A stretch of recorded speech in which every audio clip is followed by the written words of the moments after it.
It's Championship Sunday. Can rookie sensation Jaden Daniels clip the Eagles' wings on his way to Super Bowl history? Then, two teams that know each other all too well face off in the AFC in the Bills and Chiefs. SportsGrid has you covered all day Sunday. Start at 8 a.m. with FST, followed by Pro Football Today, and stay with us for in-game live game day. Only on SportsGrid. Saturday, January 25th is a huge day at Gulfstream Park. It is Pegasus Cup Day. We're going to have a preview show. First Bet presents the DRF handicapping show for Pegasus World Cup. Alexa, tell us more. Yep, Friday, January 24th. Make sure to tune in on SportsGrid TV from 2 to 3 p.m. to see the show. If you miss it then, don't worry. It airs again on Saturday at 11 a.m. We're going to talk about all the major contenders in the Pegasus Cup. Special guests Bailey Armour, Samantha Perry, and Randy Moss will join us. Don't miss it. There is going to be an energy to game time decisions that you will feel night in and night out. We're going to go through every single thing, and I've got a great team behind me that's going to help me get the job done. I want this to be the place that people come to. We are going to hit every single one of those markets that you need to know about. There is not going to be a better place, I promise you, than game time decisions. We will have everything at our disposal, and we will use that to our advantage. I'm Kevin Walsh. Tune into Game Time Decisions from 6 to 8 p.m. Eastern on SportsGrid. Your gut says Miami is going to win, and you should take the over. Your gut also said your NFT selfies would only go up in value. They didn't. But your head is on SportsGrid and knows the QB is in concussion protocol. The backup has a 45 QBR against the zone coverage. The New York D has the most sacks in the league. So yeah, trust your head. It's smarter to be on SportsGrid.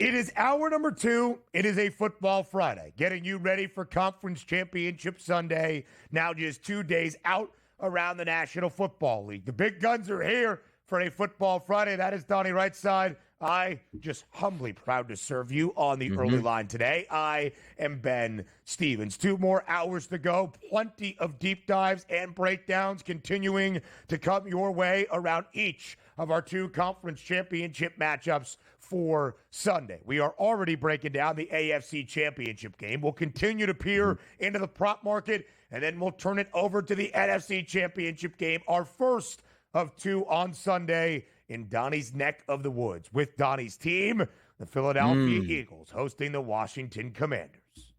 Yeah, and we'll get some help in the next hour. Tom Vecchio is going to join us, as well as Mark Zinno gave fabulous breakdowns yesterday. We might have them live. We might just have to run the replays back of their handicaps of that Commanders-Eagles game. So we'll be after it. We got a lot of help coming over the next 2 hours, people. Don't you go anywhere.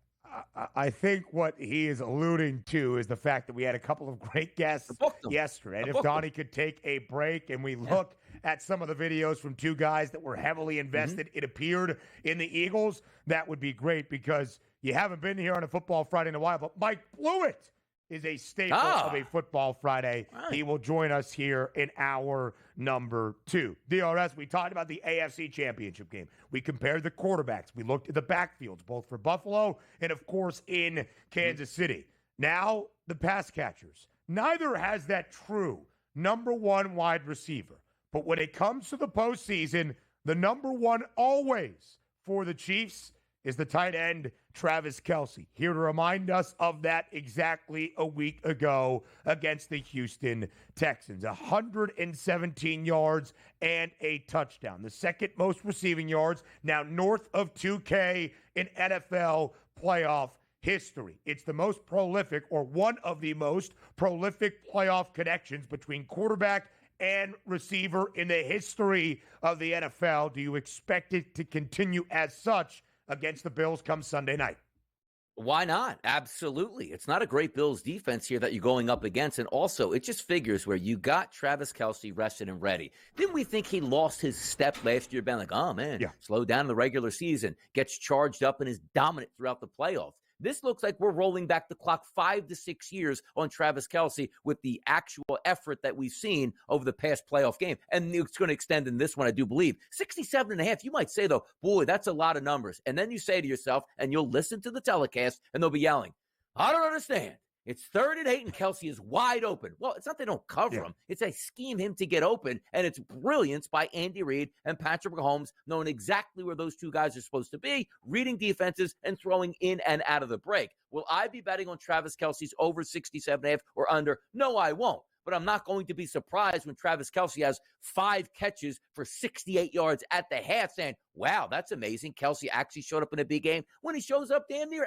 every single big game. So from a pass catching perspective, Kelce's the top end there. I'm probably not going. But if you do look down, Xavier Worthy's, to me, their number 1 overall wide receiver. He's at 49.5. That makes sense. Marquise Brown, who had some shine here late in the season, didn't really do anything at all in the previous playoff game against Houston. That will start to open up. But one of those buy low spots that I like, and I took it 2 different ways. The one that I did take yesterday, and I'll tell you what one I'm going to have on the show is, you look at DeAndre Hopkins. You look at his schedule throughout the season. Every single game, Ben, 4 to 5 catches, 30-plus yards as that staple to say, you know what, 3rd and 5, throw a quick slant. 1st and 10, throw it out to him, let me get a couple yards here. I look at the 24.5, I'll speak on that a little bit later, but I went over 2.5 receptions at a plus 110 price yesterday, figuring that, yes, understandably, he didn't look good last week. It was a play where or should I say a defense that was really schemed to say, beat us deep, and that's not really what he does. He's more the intermediate route with Houston is fantastic at covering. So I bought back in on DeAndre Hopkins because I can just see this too. If we get a little bit more of a wide open game with close to 50 points, that means extra passes and extra receivers in routes. So I took a low point on DeAndre Hopkins at a plus money with 2.5 receptions.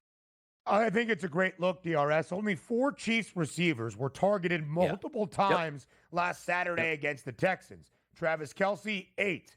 Xavier Worthy, 6. Noah Gray, 3. Hollywood Brown, 2. But again, when you look at Travis Kelce, Patrick Mahomes last week only had 177 yards, $117 to Travis. He only had 16 completions. Nearly half of that, 7 receptions for Travis Kelce. He threw a touchdown.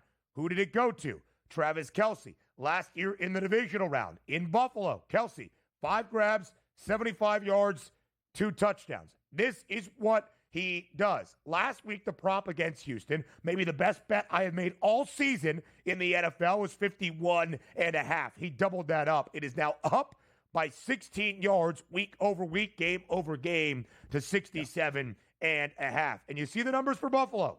Not a ton, right? Khalil Shakir has been the leading receiver for the Bills all season long. Targets, grabs, and receiving yards. He has that highest number at 55 and a hook. And let's just finish with one thought, DRS, on the Bills.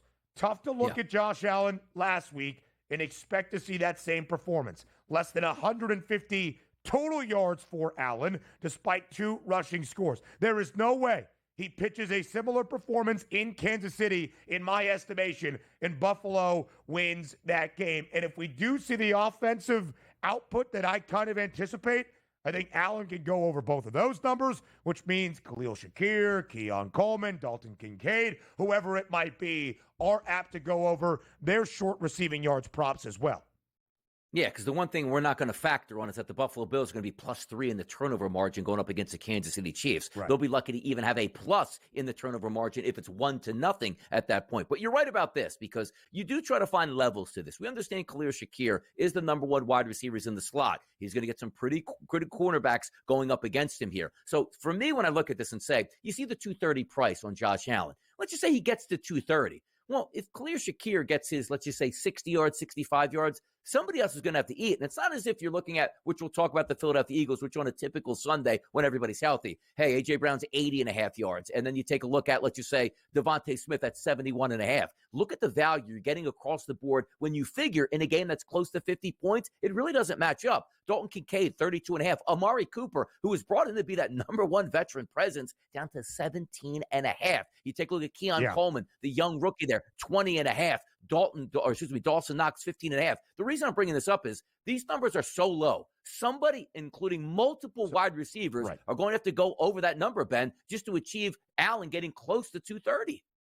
It's a great point, Donnie. If he even attempts to get close to 230, 225 plus, which you would think he would have to outshine Mahomes and to win an AFC championship and to send Buffalo back to a Super Bowl for the first time in more than 3 decades since 1993, guys are going to have to be out there to catch those passes. Khalil Shakir, even as the top target, his number is 55 and a hook. All right, Donnie. From the AFC Championship game to the NFC Championship game. Let's look at these numbers, and then, of course, we will continue the conversation on the other side. A 6.5-point spread in favor of Philadelphia, nearing a touchdown at Lincoln Financial Field in a total at 47.5. You see nearly a touchdown spread and a total of 47 and a hook. DRS, what is your first thought for the NFC Championship game, our first of 2 on Sunday?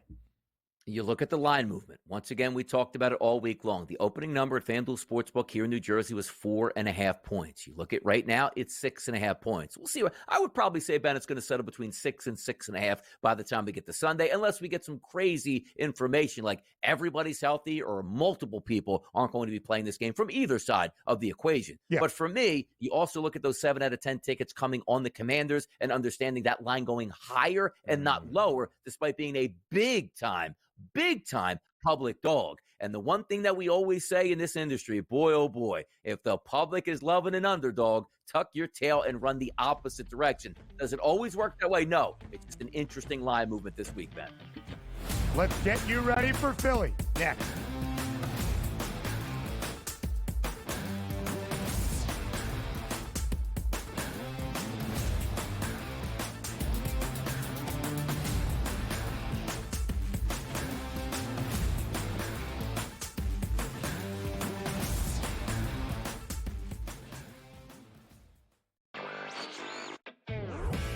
Just a matter of his contract, his age. I mean, usually things like this get fixed pretty quickly, but this one is not fixed, and now it's just super uncomfortable. The opportunity or the idea of getting another team involved adds more complication to the situation, and it doesn't seem like a resolution is anywhere in sight, but the more suspensions come in, the more it's clear that the saga is over, or his time there is over.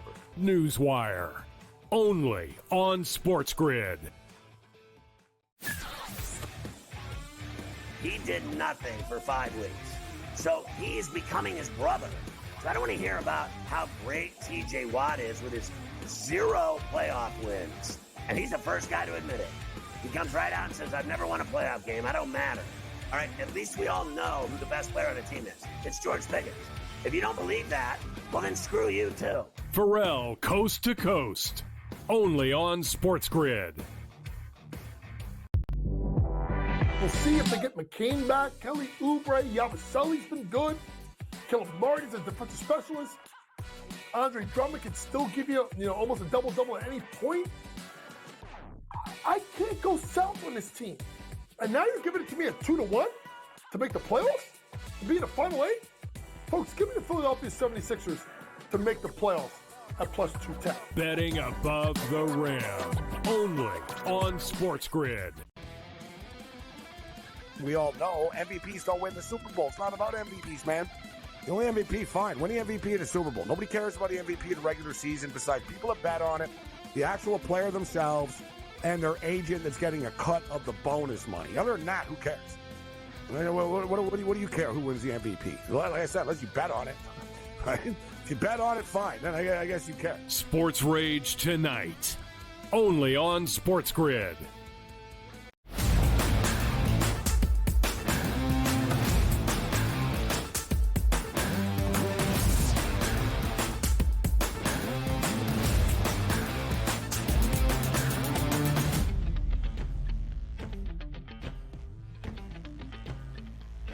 A best of 3 between divisional mates for a conference championship on the line Sunday in the city of brotherly love at Lincoln Financial Field. It's the Eagles and the Commanders, a 6.5-point spread in favor of Philly at home, a total of 47 and a hook. Of course, DRS, two organizations hailing from the NFC East, so they meet up twice per season in the regular season. Each team held serve on its own home field. Philadelphia won game number 1 back in Week 11 on a short week Thursday night. The Commanders led early in the opening half.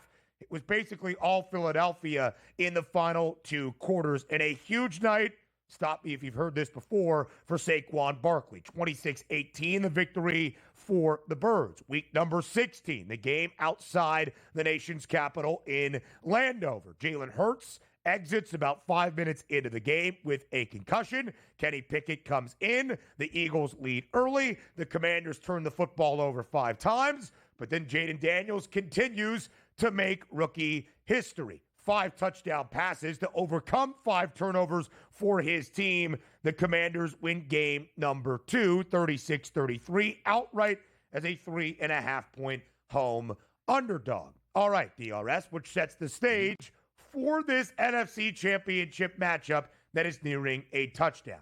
And I do want to dive in to something you said right before the break. 70% of the bets on the spread are on the Commanders. But didn't you guys say this line opened at 4.5 on Sunday afternoon after the Eagles outlasted the Rams in snowy Philadelphia? Yep. Wasn't it 5.5 on Monday almost immediately? Yep. Isn't Jalen Hurts dealing with a left knee injury? Also correct. And the line is now nearing a touchdown despite 70% of the public backing that plucky underdog? Yep. Something you should know entering the NFC title game on Sunday. It makes sense. Like, you look at the Philadelphia Eagles. It's hard to win on the road. We understand that. And understand this, too. Washington has won some playoff games on the road. Nobody's taking that away from them. It's a great franchise right now. Looks like they're headed in the positive direction, maybe a lot sooner than later. Because if they come into Philadelphia and upset the Eagles and head to the Super Bowl, my goodness, lights out for the next decade, it would feel like, on Jaden Daniels and the Commanders. But also, we have to be realistic about what we are watching. The Eagles are a good football team.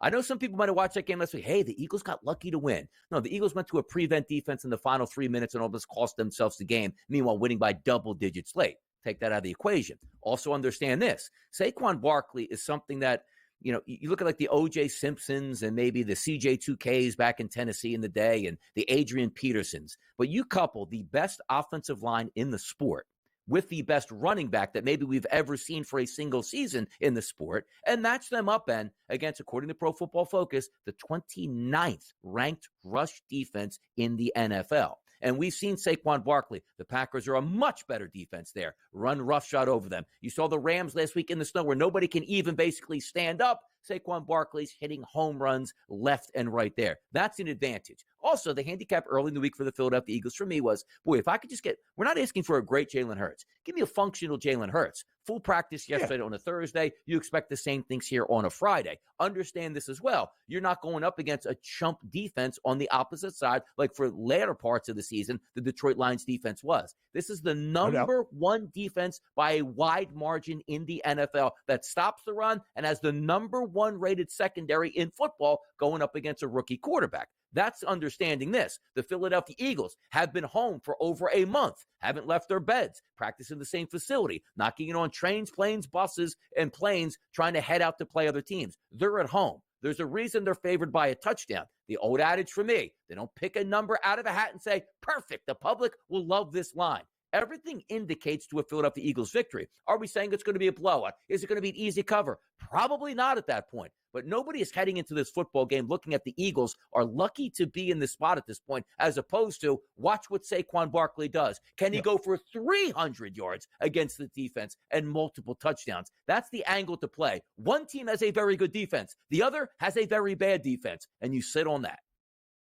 47.5 is the total. DRS, you'd mentioned the defensive outputs that we are going to see. Philadelphia has been the best rated defense in the NFL in large part for the entirety of this season. If the Eagles are to win, it maybe do so comfortably, potentially covering as a 6.5-point home favorite. What does that mean for our over-under of 47.5 points? The tough part is because I do. Both of these games, I think, have a chance to trend towards the over, right? But if we are looking optimistically against the Philadelphia Eagles, you're in a game with the number 1 ranked defense, but also the number 1 ranked rush offense. And outside of Saquon Barkley last week hitting home run after home run, these games probably have a tendency to stay under the total for me, because that's the gameplay that the Philadelphia Eagles would like to use. We're going to use that clock. We're going to score touchdowns. We're going to play great defense, and away we go. Until the final 5 minutes, where teams or games usually get a little bit helter-skelter at that point, because you're just trying to score, turnovers happen, and you get all that. So my vantage point for me is I would lean, let's just say both games, over in the Buffalo game, under in the Philadelphia game. I would agree. I think if the Commanders are going to win this game outright, it is because of a sensational offense that Washington has had all year long. And DRS, you mentioned the Eagles. I don't think anybody in their right mind would consider Philadelphia lucky to be in this spot hosting an NFC Championship game. Yeah, I heard this coming into the playoffs. Nobody wants to play the Packers. Blowout win. Rams, hottest team, most dangerous out there. Eagles are upset. They got to play them. Beat them too. And now you're hearing it about the Washington Commanders. Man, nobody wants to go up against Jaden Daniels. And then they'll go to the Super Bowl. Nobody wants to go up against the Buffalo Bills. Same MO. Yeah. Eagles love this stuff. That's the way it plays out. So it's fun to sort of get into the mix where it's like lucky to be here, because the hot trend was the Packers, wasn't it? The hot trend was the Rams, wasn't it? Now the hot trend is the Commanders. Plays in order. What was the theme during Super Bowl 52? A hungry dog likes to eat. Yeah. Right? They run faster. And the masks. They run faster. Yeah. Yeah. All of that good stuff. The Eagles are not an underdog, of course, a 6.5-point favorite. Maybe they're lucky to be hosting the NFC Championship game and not having to go to Detroit to play in it because of the Commanders, because of Jaden Daniels, because of his historic season that continues, and because he has defied the odds all year long. The quarterback comparison and the props next.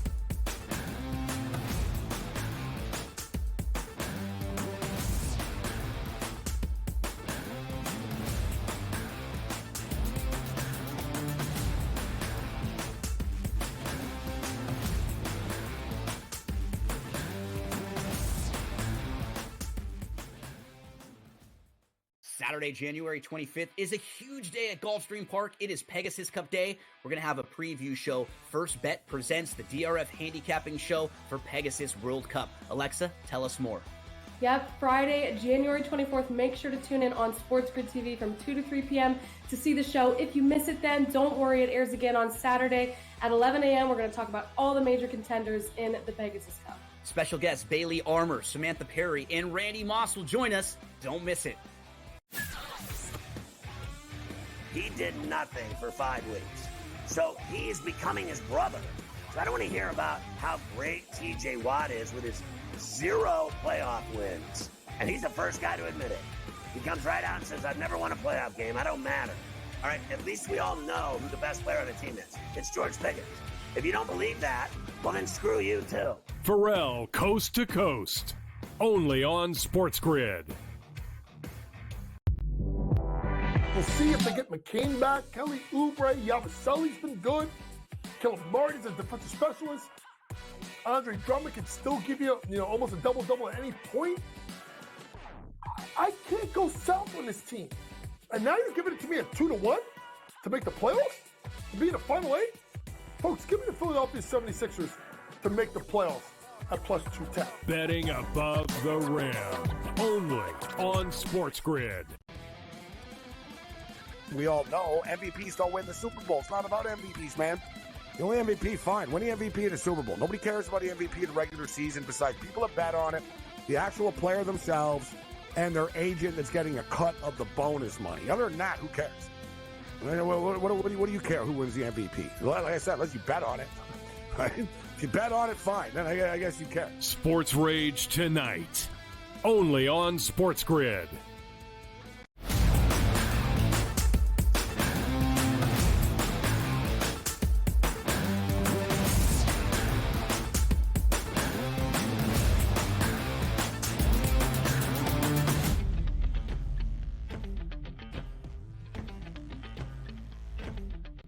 Jaden Daniels has had a historic rookie season. Could you call it potentially the best rookie campaign a quarterback in NFL history has ever seen? Yeah, because he is now one of 6 quarterbacks as a rookie to start a conference championship game, hoping to defy a 6.5-point spread and the odds once more to become the first rookie signal caller to start a Super Bowl ever. So let's compare those quarterbacks. DRS will look at both guys. 223.5, the passing yards prop for Daniels, 54.5, the rushing yards number. It is the highest rushing yards prop for anybody that plays for Washington. I ask you the question like this. Is there even a chance the Commanders keep this game within margin, let alone strike the outright upset if Jaden Daniels does not go over both of those numbers? Or the only other option, I guess, would be that Jalen Hurts is so injured, like the Eagles' offense can't really function but hand the football off in the 3 yards in a cloud of dust. But I think your notion is correct. You look at that and say, well, Jaden Daniels threw for 190. Well, that doesn't bode well. Jaden Daniels ran 14 times for 46 yards. That doesn't look good. And he only threw 1 touchdown pass to Diami on the outside. That doesn't look good. So I do believe it is a correlation. And sometimes there are better ways to bet. Like if you honestly think the Commanders are going to win that football game and say, because Jaden Daniels has a good game, there's a really good chance that Jaden Daniels has an unbelievable game. And they don't even win or cover the spread because you're worried about that Commanders defense and what the Eagles offense can do to you. So I agree with you in that notion. There's not really a correlation that says we get a subpar effort from Jaden Daniels and Washington wins. It feels like it goes hand in hand. He has to have a great game. And even that doesn't guarantee a victory. Jaden Daniels had arguably the worst game of his rookie season outside of his debut in Tampa in that Week 11 game in Philadelphia. 191 yards, a touchdown late that even made it a single-score game to Zach Ertz, and an interception. Was sacked 3 times by Philly. If the Eagles have Jaden Daniels play that kind of performance, we'll say, ooh, that was a rookie. But Vic Fangio, the Eagles' astute defensive coordinator, said maybe he is a rookie by birth certificate. He is not a rookie when you turn on the tape. That has been incredibly true for the Commanders and their quarterback this season. Donnie, on the other side, Jalen Hurts dealing with that ailing left knee injury. And I think the numbers specifically for the Eagles quarterback reflect that. Not the spread that is now 6.5, but just his props for this NFC championship game. What do the Eagles need out of Jalen Hurts as it correlates to those numbers to be successful on Sunday? 185, which would cover that 179.5, which means he's functional. Running the football enough to keep the defense honest, so let's just say 35 yards. That might include a couple tush pushes. And throwing for at least 1 touchdown pass. Because you have to understand, Saquon's going to get a lot of work in this game. So if you're taking a look and saying, you know what, 25 touches at a minimum from handoff plays are coming to Saquon Barkley. How effective does Jalen Hurts have to be? Now, would it be great if he reverts back to that game against the Steelers and throws for close to 300 yards? But they don't need that. But understand this, too. Dan Quinn's pretty smart. He understands that you're not getting 100% Jalen Hurts in the running game for himself. And the way to stop the Eagles is you must limit Saquon Barkley. So, therefore, you have 2 dynamite wide receivers on the outside that might be working in one-on-one coverage against a secondary that isn't so good. Those are the advantages. So could the Eagles win if Jalen Hurts throws for 130 yards? They've won games like that this year, but I don't believe that. I believe there are going to be plays to be made in the passing game. Why? Because the defense is going to dictate that. We want to force you. Look, you can be successful on the ground running into 8-man boxes and 9-man boxes. Saquon's hit home runs on that. But that's not the theory. That's not good offensive play where you're lining up and Jalen Hurts goes, boy, I would love to check to a slant to the outside to A.J. Brown, but let's just run it right up the middle into the teeth of the defense. Plays need to be made. And I do think 200 yards passing is not out of the realm, and that easily covers a number for your starting quarterback in Jalen Hurts. Completely agreed, DRS. Jalen Hurts will be the person I live bet come Sunday once I see what he does. Could I miss a number if he drops back and hits A.J. Brown for 44 yards on the first offensive play from scrimmage for Philadelphia? Sure, but I'll wait and see because I don't want to get spurned. We can see what the expectation is, though, for Saquon Barkley. 24.5, the attempts prop. The over has the juice. 125 and a hook, the yardage prop. Pretty even in terms of the juice. 12.5 receiving yards. Greater than a $2 minus money favorite to hit Pater. We will talk about the high-flying bird that is Saquon Barkley in just a little bit. In fact, we continue to take our deep dive around Conference Championship weekend with a staple of a Football Friday. Mike Blewitt joins the show next.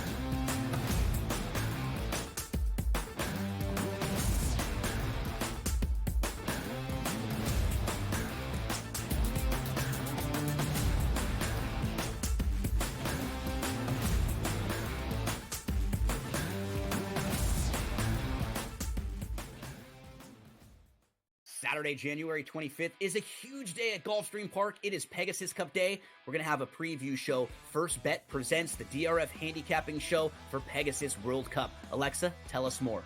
Yep, Friday, January 24th. Make sure to tune in on SportsGrid TV from 2 to 3 p.m. to see the show. If you miss it then, don't worry. It airs again on Saturday at 11 a.m. We're going to talk about all the major contenders in the Pegasus Cup. Special guests Bailey Armour, Samantha Perry, and Randy Moss will join us. Don't miss it.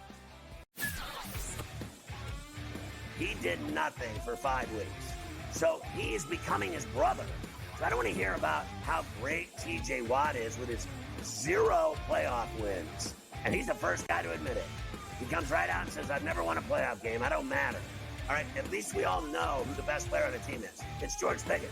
If you don't believe that, well, then screw you, too. Pharrell, Coast to Coast, only on SportsGrid.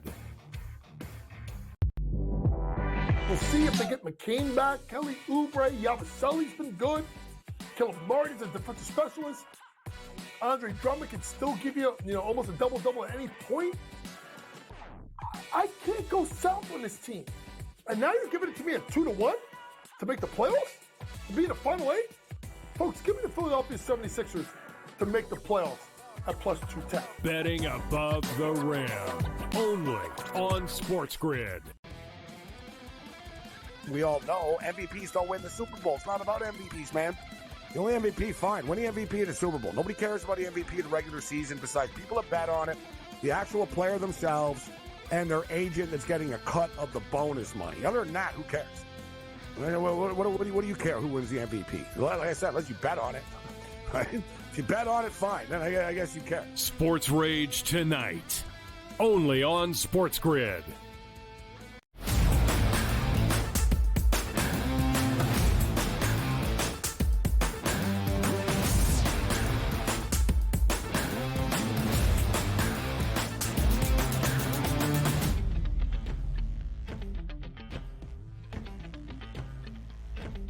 I have said all morning long, the big guns for a Conference Championship Football Friday, live right here on the early line. Donnie Rightside is here. That is why. And now a Football Friday would never be a Football Friday without the services of Mike Blewitt. He joins us here on TEL to preview the Conference Championship matchups, and the deep dives continue on the early line. Blewitt, as always, we appreciate the time. Excited to be with you down to the last couple of games that we can preview together. So I'm excited for it. I think we have 2 good matchups. Obviously, these teams have met many times before with these, even with these current constructions. I know Jaden Daniels is just in his rookie season, but we've already seen 2 interesting matchups out of him versus the Eagles. So I'm excited to see what happens. And I'll be covering that one live on Sunday with Joe Rainieri. Heck yeah. We'll go step by step through each of these games. We'll talk the big picture. We'll talk the point spread. We'll talk the total and the players that will impact the outcome and send at least 2 teams to a Super Bowl matchup in the Big Easy in just a few weeks. Blewitt, let's start with the AFC Championship game. 2 very familiar foes for the 4th time in the last 5 NFL postseasons in a very familiar setting for an AFC Championship. That would be Arrowhead Stadium in Kansas City for a 6th time in the last 7 seasons. We're talking a couple of cents on the money line. About a quarter right now, minus 122 in favor of KC, plus 104, the updated number on the other side for Buffalo. A total slightly on the rise, now standing at 48 and a hook. Big picture, Blewitt. You see those numbers first and foremost. You are expecting a high-scoring, highly competitive game. Do you think that is what we will see come Sunday evening in Arrowhead? Highly competitive for sure. As far as it definitely being high scoring, I wouldn't I wouldn't feel certain about that. Obviously, these teams have played high-scoring games before, right? We saw them play to 51 the last 2 times out versus one another, but the one before that, 37, the matchup before that, 44. So there's not a guarantee that we're going to see them up and down the field matching wits all game long. I think 48.5 is a really good number.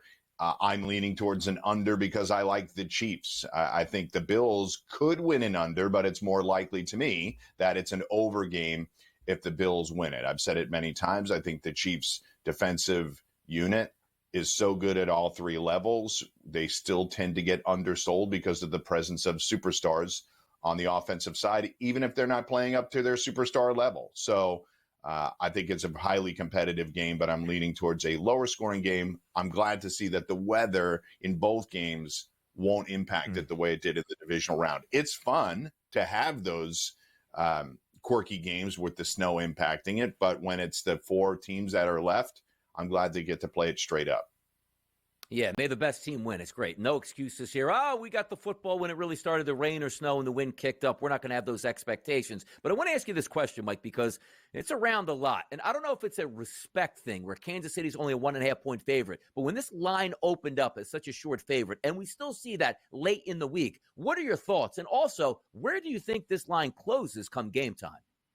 I don't think it's going to move all that much, Donnie. If it moves, though, I would expect it to move towards the Chiefs. People like favorites at home, and I think that's where you see the money go. But at this point, with the volume of bets on these games, Donnie, the only time we really see major movement late in the week is when very well-respected money is putting huge positions one way or the other. I personally think that those positions will go towards the Chiefs, and Patrick Mahomes being a short favorite is money. If this is 6.5, 7, we've seen it before. The Chiefs don't always thrive as big favorites. In fact, obviously against the Texans, we had a lot to talk about regarding the end of that game and the point spread. But I would expect it to move towards the Chiefs, not any greater than 3. Obviously, it gets to 3, it gets bet back the other way towards the Bills, and I don't think the books want that kind of movement. So I'd expect to go towards the Chiefs and Mahomes as a short favorite.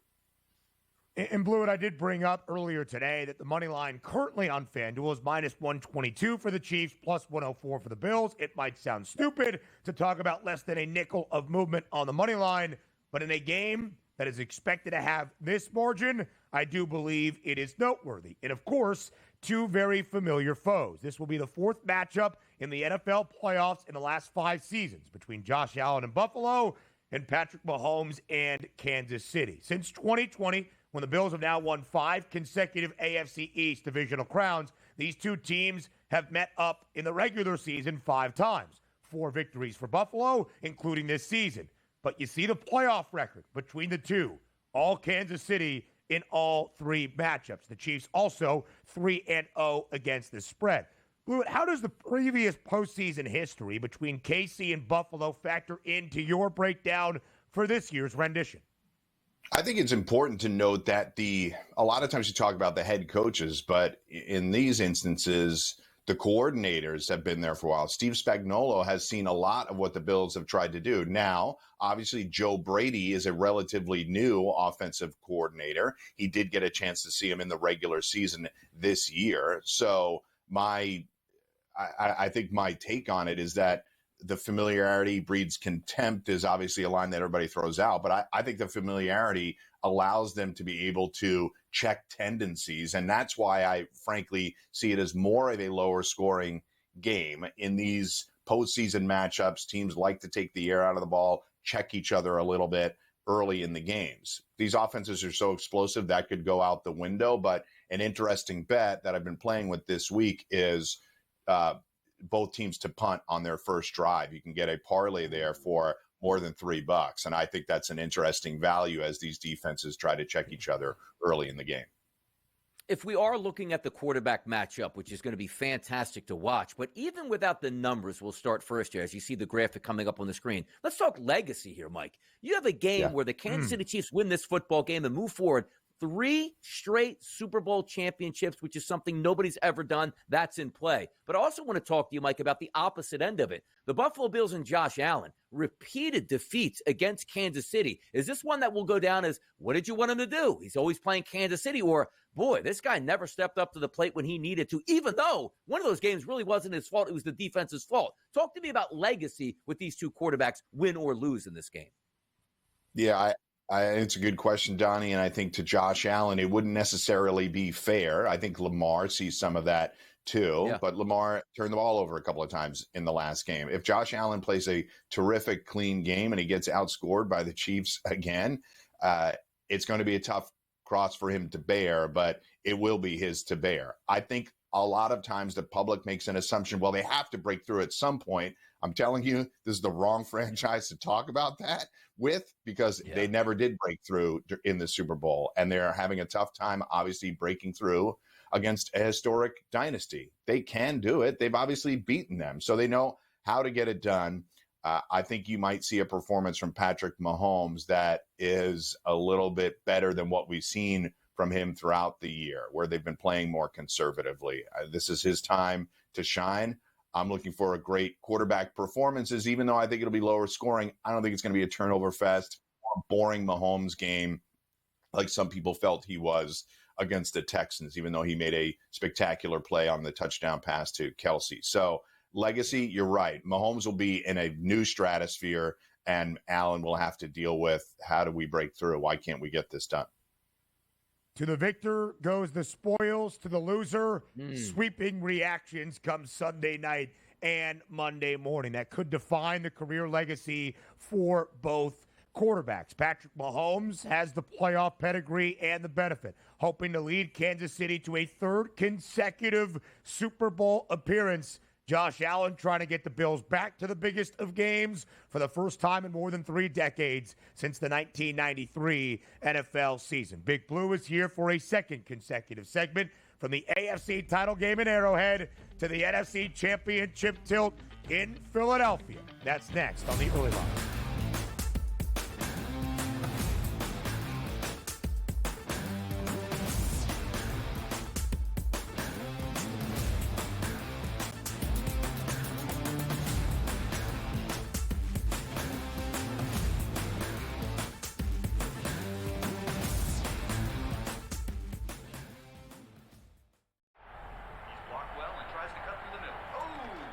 Your gut says Miami is going to win, and you should take the over. Your gut also said your NFT selfies would only go up in value. They didn't. But your head is on SportsGrid and knows the QB is in concussion protocol. The backup has a 45 QBR against the zone coverage.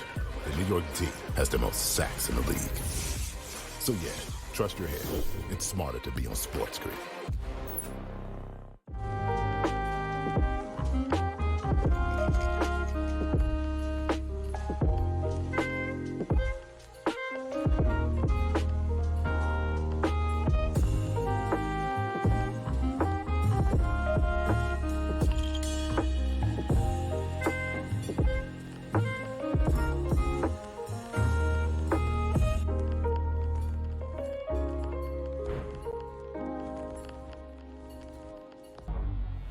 Two guys that can do it all. Too much electricity this morning. This is a good time. We're having a lot of fun. I had to do a triple take. Ka-ching!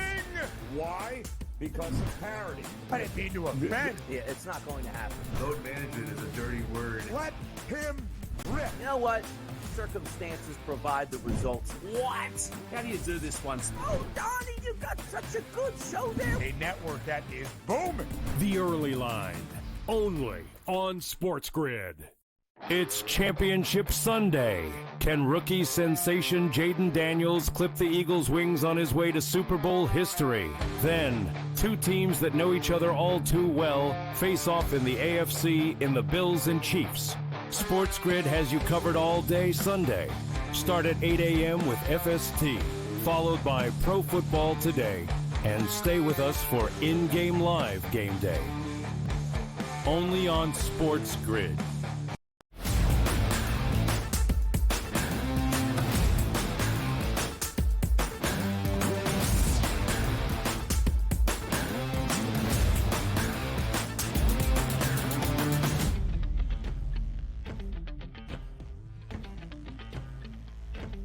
A football Friday to preview in full conference championship weekend in the National Football League. From the AFC championship game in Arrowhead to the NFC title matchup in the city of brotherly love at Lincoln Financial Field. Our first of two games on Sunday. It's the Eagles and the Commanders. Mike Blewitt here for a second consecutive segment. And there, of course, you see the odds. A 6.5-point spread, Blue, in favor of the Birds. A total that stands at 47.5. Familiar foes in playoff settings, the Chiefs and the Bills in the AFC title matchup. Familiar foes from the same division in the NFC East in the NFC championship game. A best of three, if you will, to decide a berth in New Orleans for Super Bowl 59. What are the odds telling you, Blewitt, about how the NFC championship game plays out on Sunday? So obviously we saw this open at 4.5. It very quickly, went to 5.5, and now all the way up to nearly a touchdown. These teams have played really interesting games, not just versus one another, but in general. Washington and Philly have both played in these exciting games. Philly nearly blowing a huge lead last week. Washington, obviously, with a massive upset, and people talking about Cliff Kingsbury and Jaden Daniels' relationship. Does it vault Cliff Kingsbury into another head coaching gig because he's done so well? I'm fascinated by it simply because I think, Donnie, you would recognize this. Eagles fans, as good as they feel about the team and the fact that they've won 14 of the last 15 games, the way they close games out is, ironically, against the Commanders, a very difficult topic. They are an awesome team, and they are likely, in my opinion, going to get to the Super Bowl, but every game is a sweat as we get to the fourth quarter. Ironic when they have the power of the rushing attack that they possess. If we are looking at this game, too, because you see the 6.5, you see the 47.5, and we'll start here. It's probably the biggest talking point of this game overall, Mike.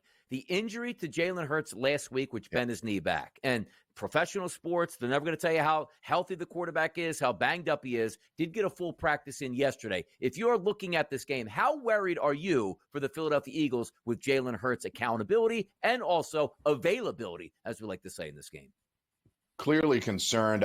I know we all know he's going to gut it out and be out there. I think what was more concerning towards the end of the game was not the fact that he couldn't rush the ball, because they had moved away from that, is that even in the pocket, he was compromised, right? He took the safety on a play where normally he would probably get out of it at least enough to throw the ball away, and he was unable to do that. I would think that would be my biggest concern. He's clearly an unbelievable athlete. He's known to be a tremendous gym rat, and I think he'll be able to work through this, but you probably don't see the level of rushing attempts that you might otherwise see. Saquon Barkley's rushing attempts number is up to 24.5. I don't think he can make that thing high enough the way he's been running at the end of the year. So I am concerned more about his mobility within the pocket and how do they address that. Dallas Goedert hasn't practiced in a couple of days. Are Devontae Smith and A.J. Brown going to be running shorter routes to get the ball out quick, slants and those types of routes to get the ball in their hands quickly and move the ball down the field? Philly hasn't thrown the ball much at all, Donnie. So I really need to see how Hurts is in the pocket. I think Ben has the right approach on looking at some live bets early. His rushing yards prop for Jalen Hurts earlier this week, 29.5. It is up ever so slightly to 31 in the hook. Of course, 44 rushing yards on one play on the opening drive for Hurts and Philadelphia last week in the divisional round against L.A. We'll talk Jaden Daniels in just a moment, but 47.5, Blewitt, is that total for the AFC Championship game. You said it that the Chiefs are to win it, probably leans more to the under. You favor a side where the total stands. If the game goes over, does that benefit X team? If the game goes under in scoring, is that a premium? Does that benefit another team? How do you correlate the total to who wins an NFC championship come Sunday? I think you guys nailed it earlier. Washington winning an under game would surprise me. I think Philly wins an under game, in my opinion. I think that's how this plays out. But again, if you're talking under 47.5 and the Eagles at 6.5, you're starting to look at a place where you're threading the needle. It's not a huge spread, but it is nearly a touchdown. So the Eagles have to win a touchdown game, and it goes under 47.5. 27-20, is it that high scoring? I think Philly's going to want to keep the ball out of Jaden Daniels' hands even more than that. That's going to be the key to the game, is those long drives from the Eagles. They obviously aren't going to want to rely on Jake Elliott as much. He's been shaky in recent weeks, hits 3 field goals last week, but misses 2 extra points, which did factor into the end of the game. It was a sweat because of that. So, I think Washington winning an under game would surprise me. It would be the most surprising outcome. Their first halves this year, they played to 21-7 in the high-scoring game in the first half. But the first matchup that the Eagles won, just 7-3 in the first half. So finding a half angle is a little bit more difficult with these two teams, although I'd like to bet the first half over. I'll tell you, we do take a look at these two quarterbacks, and certainly most of them can be dynamic. One a little bit banged up, but Jaden Daniels certainly is the lightning rod this week. He's been sensational in the regular season and even more sensational in the postseason, now running into the Philadelphia Eagles on the road. Your expectations, you see the numbers, 223.5, 54.5 rushing yards, and 1.5 touchdown passes. Your expectations for him coming into this game are what?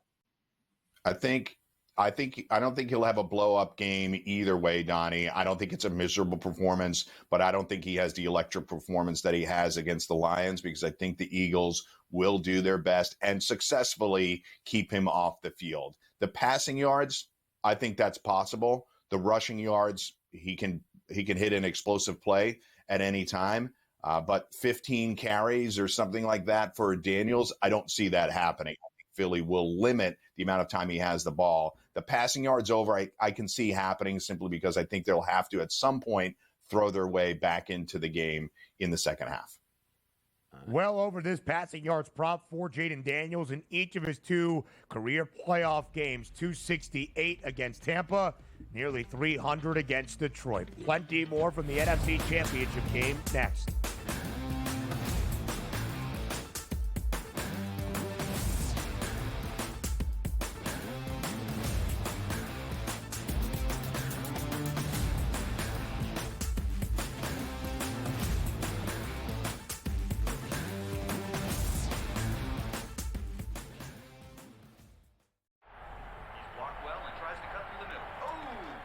Your gut says Miami is going to win, and you should take the over. Your gut also said your NFT selfies would only go up in value. They didn't. But your head is on SportsGrid and knows the QB is in concussion protocol. The backup has a 45 QBR against the zone coverage. The New York D has the most sacks in the league. So yeah, trust your head. It's smarter to be on SportsGrid.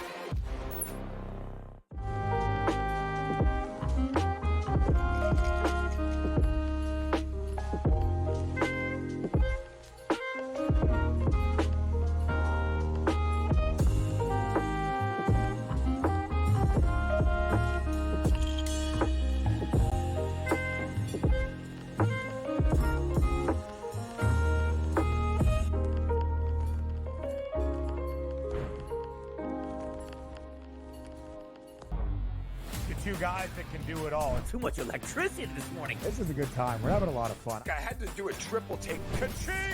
Why? Because of parity. I didn't mean to offend. Yeah, it's not going to happen. Load management is a dirty word. Let him rip. You know what? Circumstances provide the results. What? How do you do this one? Oh, Donnie, you've got such a good show there. A network that is booming. The Early Line, only on SportsGrid. It's Championship Sunday. Can rookie sensation Jaden Daniels clip the Eagles' wings on his way to Super Bowl history? Then, 2 teams that know each other all too well face off in the AFC in the Bills and Chiefs. SportsGrid has you covered all day Sunday. Start at 8 a.m. with FST, followed by Pro Football Today, and stay with us for in-game live game day. Only on SportsGrid.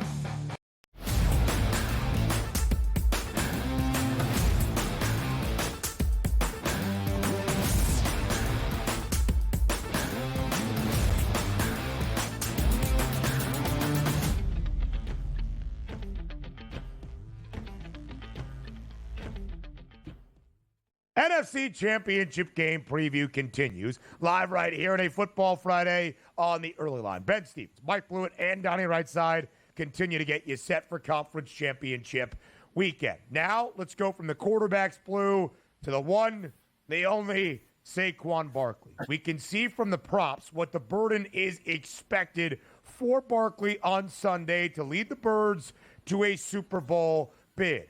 Just how good will Saquon Barkley be against the Commanders' defense come Sunday afternoon? I think Giants fans will be crying in their beer on Sunday afternoon while they're watching me and Joe Rainieri because I think he brings it again. He was spectacular, obviously, against the Rams. I think they're going to lean on him. And there were moments when the Rams were selling out completely and stopping him. And it didn't matter because eventually he broke through. He broke through in two different plays. And if you had his first quarter or his explosive play numbers, you were good to go. I think it's that kind of game for him again. I'm not saying over 200 yards, but I think this is an over contest we were just talking about Jalen Hurts and betting some of his over props early in the game to use some leverage here because the numbers are lower. But I think Saquon, you can expect a drumbeat of him carrying the ball. This is no Kenneth Gainwell. Let's work him in. No, this is Saquon all day. He's hit this number consistently on the over for rushing attempts in the games where they really need it. I'll tell you what's interesting, Mike, is as you look back at the season, the minute they lost to Washington, I already had the rest of the season sort of played out here. Eagles would win, they would get their number 2 seed, but they would have the ability to rest in Week 18 Saquon Barkley for a playoff run. Because if you remember, if they did win that game in Washington where Devonta Smith catches one simple pass over the middle, they would have went full gas against the final game of the season, Giants, and he would have probably ran 25 more carries. They held him out. He's looked unbelievably fresh in this playoff run. That is going to be an advantage. By the way, 125.5. Is anybody out there actually betting this going to themselves? You know what?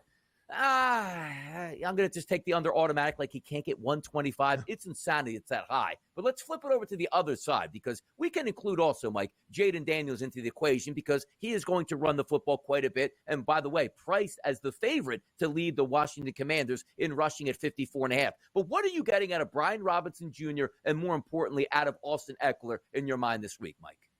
What's crazy is that of all the guys that played in that Washington-Detroit game, Brian Robinson would have been well down the list of people you expect to score 2 touchdowns, but yet he did it. They did utilize him in a pretty significant way. Them running the ball from running backs has not been their strongest suit, but it's been pretty consistent. Kingsbury has really dialed up a lot of situations for them to be successful. I think they will probably end up leaning on Eckler in a passing game a little bit more. This Philly defensive front is a lot to deal with. Could be a potential mismatch that flips this game. The 36-33 loss to me is frankly a little bit more of an anomaly than how I expect this game to play out. And I think you can get a little bit out of these guys, but they'd be down the list, Donnie, for me on betting overs. I think Eckler in the passing game is where you'd want to attack Philly as opposed to running the ball into the teeth of the defense. 15 carries, 77 yards, 2 touchdowns for Brian Robinson Jr. last week in Detroit. Jaden Daniels still more carries, though, 16 in total. Blewitt, let's talk a couple of the top targets on Sunday afternoon. So many on this list. Terry McLaurin, a record-setting year for him in his career. De'Ami Brown has become a spark plug for this Washington aerial attack. A.J. Brown has not done much so far this postseason outside of Reed. If you were to look at one of these props, what gets your attention on Sunday? You know what's crazy of this list is I think Zach Ertz's numbers are too low. I think Jaden Daniels is going to have to use him as a safety valve, and I could see Zach Ertz hitting some overs here. Philly linebacker Zach Bond in particular has been great at creating pressure and creating negative plays, but I think it's a little bit of a soft spot of the defense when it comes to passing. I like McLaurin as well. The Philly wide receivers, I would be more inclined to take Devonta Smith because the numbers are lower. They've been a difficult duo to bet on. They're not hitting these numbers consistently because Saquon is carrying the ball 30 times, 29, 31, 25, and 26 carries for Saquon. That does not include the passes that he's catching. It's an overwhelming target share and carry share from Saquon. So Terry McLaurin would be the guy of the wide receivers that I like best. Mike Blewitt, we will see you on SportsGrid on Sunday for those conference championship matchups. Have a great weekend. Until then, hour 3 of the early line next.